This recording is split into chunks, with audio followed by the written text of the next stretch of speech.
एक बार की बात है, देवताओं के राजा इंद्र ने कृषकों से किसी कारण से नाराज होकर 12 वर्षों तक बारिश न करने का निर्णय लेकर किसानों से कहा, अब आप लोग 12 वर्षों तक फसल नहीं ले सकेंगे।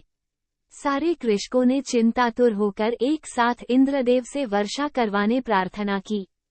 इंद्र ने कहा, यदि भगवान शंकर अपना डमरू बजा देंगे तो वर्षा हो सकती है।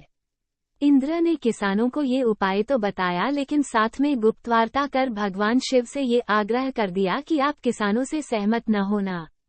जब किसान भगवान शंकर के पास पहुंचे तो भगवान ने उन्हें कहा, डमरू तो 12 वर्ष बाद ही बजेगा। किसानों ने निराश होकर 12 वर्षों तक खेती न करने का निर्णय लिया। उनमें से एक किसान था जिसने खेत में अपना काम करना नहीं छोड़ा।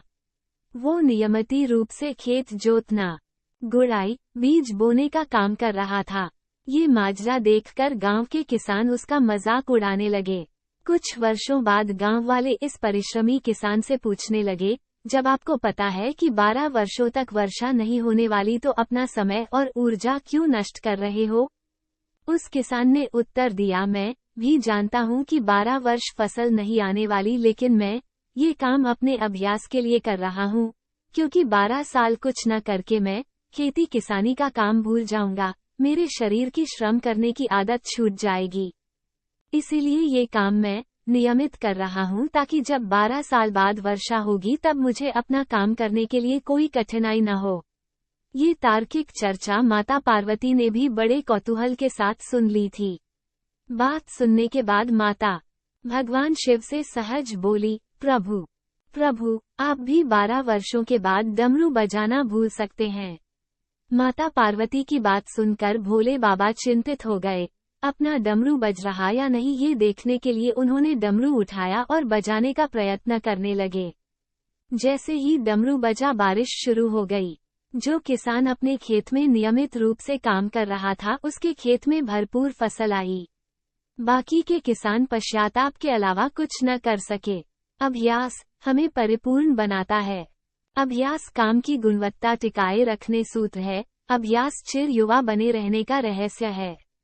2 सप्ताह, 2 माह, 2 वर्षों के बाद कभी तो लॉकडाउन खत्म होगा, सामान्य जनजीवन शुरू होगा। केवल नकारात्मक बातों पर अपना ध्यान लगाने के बजाय हम अपने कार्य व्यवसाय से संबंधित कुशलताओं की धार पैनी करने का, अपनी कुशलताओं को बढ़ाने का, अपना ज्ञान बढ़ाने का, अपनी अभिरुचि का अभ्यास करते रहेंगे। यदि आज हम अपनी कुशलताओं, ज्ञान आदि को बढ़ाने पर ध्यान केंद्रित कर अपना अभ्यास करते रहेंगे, हम अपना काम कैसे और अच्छे से कर सकते हैं इस बात पर अपना पूरा फोकस रखेंगे तो डमरू कभी भी बजे। हमारी तैयारी पूरी रहेगी। आने वाली सभी चुनौतियों का सामना कुशलता के साथ अपनी पूरी क्षमता से कर सकेंगे। डमरू कभी भी बज सकता है।